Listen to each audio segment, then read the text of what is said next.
Hello, everyone. Welcome to another episode of Coffee and Contemplation brought to you by Spotlight Recovery. It is January 3rd. Today, we're going to be reading from the NA Spiritual Principle a Day book. I think this is really cool, and I'm quite a fan of the mark. It looks great.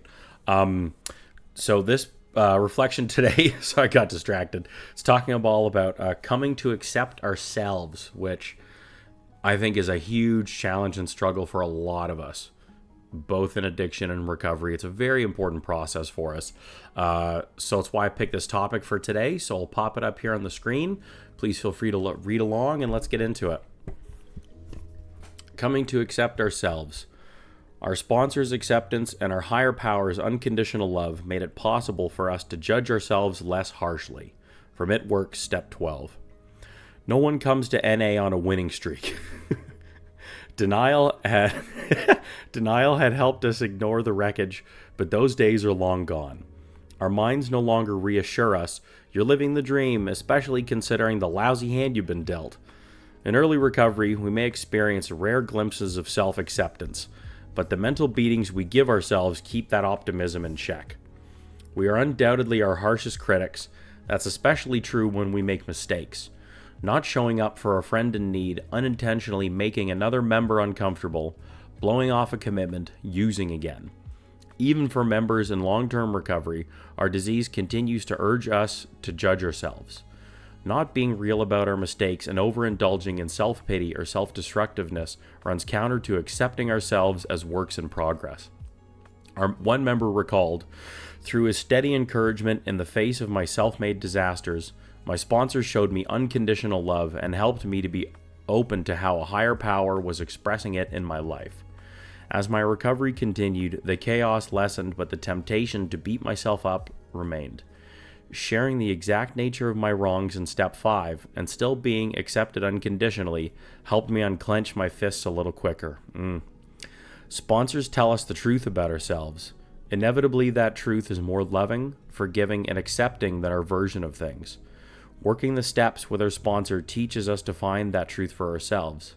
Through the practice of prayer and meditation, we can check in with a higher power to guide us toward what is real about ourselves, our decisions, our mistakes, rather than relying on what our minds tell us. I'll resist the urge to beat myself up today. Instead, I'll pick up the phone and call my sponsor.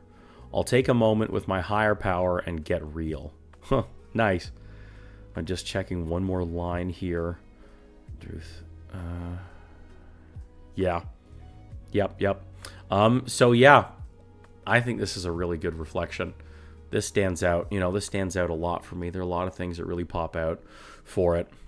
I think just in general, that concept of self-acceptance is so hard. When if you use like we did, if you lived like we did, if you come from the past and then the life we built in addiction and then have to turn all that around, get sober or stop whatever your behavioral addiction, whatever you're struggling with, and then try to build yourself up out of that is so much work. That is so hard. That is so hard. And that is so much. You're not alone on this and on how hard that is. I know this was really hard for me. I think one of the early things on was I lived in that weird dichotomy where, yes, I judged myself harshly and was hard on myself and thought I was a worthless piece of shit and all of this stuff. But I also had this God complex where I thought I was better than everybody and I knew better than you and I'm smarter and I know more. Felt like I was like the little evil genius behind the curtain. And I think over time, like as my addiction progressed, I believed that story more and I fed this side of it more. So kind of one of the first things I had to do in recovery was actually start peeling back that curtain. It was I had to stop telling myself the old lies, the old script that I had given myself on all these great things about me and how I was acting as an addict. And then that gave more space for then the self-critic and self-judgment to come through. And that, of course, once I pulled that curtain down, oh my God, this just came screaming out of the woodwork. That was so strong and powerful and harsh because I had obviously had a big track record, a whole list of things to not be proud of who I was. But then also the fact that I had hidden and ignored and avoided them for so long because of how I was acting as an addict, or because of this whole script that I'd given myself and how great I was and all of that crap. And also living on the crutch of the world owes me, and like, oh, things were so unfair and terrible to me that I'm justified in all of my unreasonable behavior because this happened. And then I just hung on to that shit for years too. So I really had a lot to work through. That's a mess. That is messy. That's a lot of processing. That's a lot to do. So coming to accept myself was a lot of work. And another part of it too is also genuinely learning about myself again. You know, I think for a lot of us as addicts with this disease, we come from this place of we've come up with these stories and told ourselves who we are, and we've created all these different versions of ourselves that we put out into the world of who I want you to think that I am. And then we deny all the things we're actually doing. And then you do this all for years, and then you're intoxicated the whole time.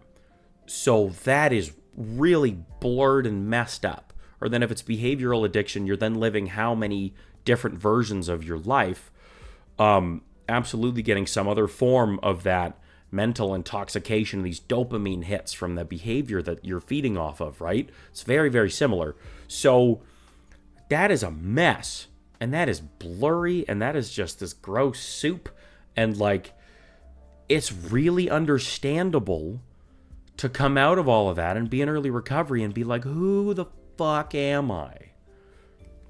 Like, really, who am I out of all of this? You know, and the longer our addiction is, the more time we have to get lost in this question. So you're not alone in this. And it's very common and it's very hard. It's really understandable why you can struggle with this stuff and why so many of us do. It takes time. It takes time. And I really like on how this reflection talks about how a 12-step program helps with this.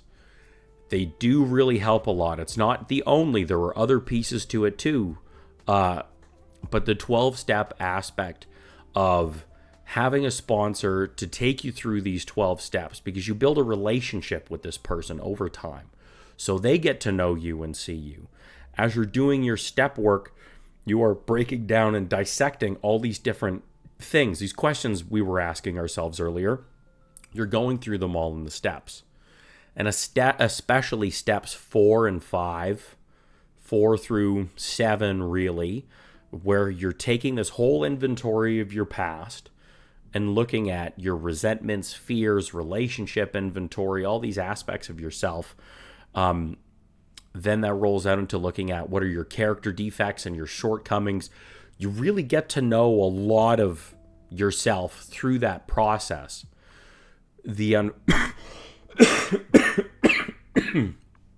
Pardon me.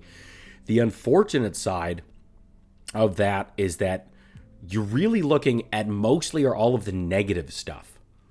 So 12 steps in this sense, this is, I personally feel is a downfall of this process, is all it looks is all this negative stuff. And like, we're addicts. We already come in hating ourselves, having a low opinion of ourselves. So then we just further bash ourselves down while doing this 12-step program. So it's a real slippery slope. So doing more positive inventory taking is really important with this too. That's where getting other good supportive friends. This is where I'm a big advocate for therapy or recovery coaching, some other form of input and help, especially also professional help too, where you can just be looking at all of these other aspects, your whole person, not just the negative, other aspects of you outside of 12 step, outside of your fears, your relationships, your resentments, because we're whole people. There's more to us than that. People are just very complicated. So doing all of this, having all these supports, doing all of this work is what really helps us uncover who we really are. And then that's how we can start accepting ourselves. I know this feel like it may have been like a winded way to get there. I'm really good at those. But hopefully this helped just make sense and explain that, because how can I accept myself if I don't know who I am, right? How can I do that? So then doing all this work, getting all that help and support to understand me, then I can work on that self-acceptance. And then if there's all the things you don't like about you, you don't want to accept about yourself, well, if you're in recovery and working a program, now you're blessed with the opportunity to change those things. So on one hand, we have to accept who we were and what we've done or where we're at now. I mean, it's just the truth. It's reality. So not accepting reality, I mean, that's just living in addiction 101. It's not going to get you anywhere better. So having to accept all of these truths and realities for now, and are now empowered to change them. And all those things we didn't like about ourselves, we wanted to do, or we wished we did but didn't, we can now do those things. Like through this liberation and recovery, you now can do them. I mean, how much more of a blessing do you want? Like, that is amazing.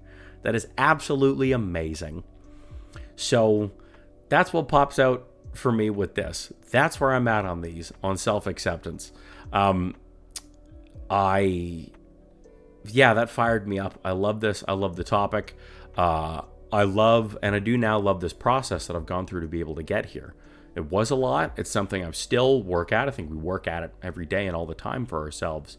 But either way, great topic, great reading, and that's where I'm at. So please share with us what stood out for you in this.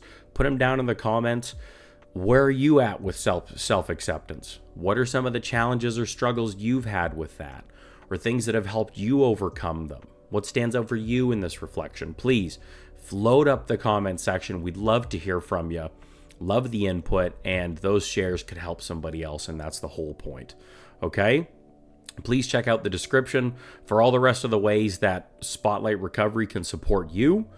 I do private recovery coaching with folks, so if you like what you're hearing, send me an email. It's in the description. Be happy to hear from you. See if there's a way I can do some work with you on helping you accept your full self, and then becoming that full self that you want to.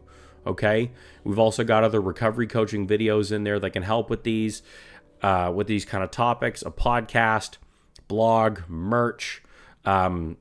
Just go check them all out and see other ways that we can help you in your recovery.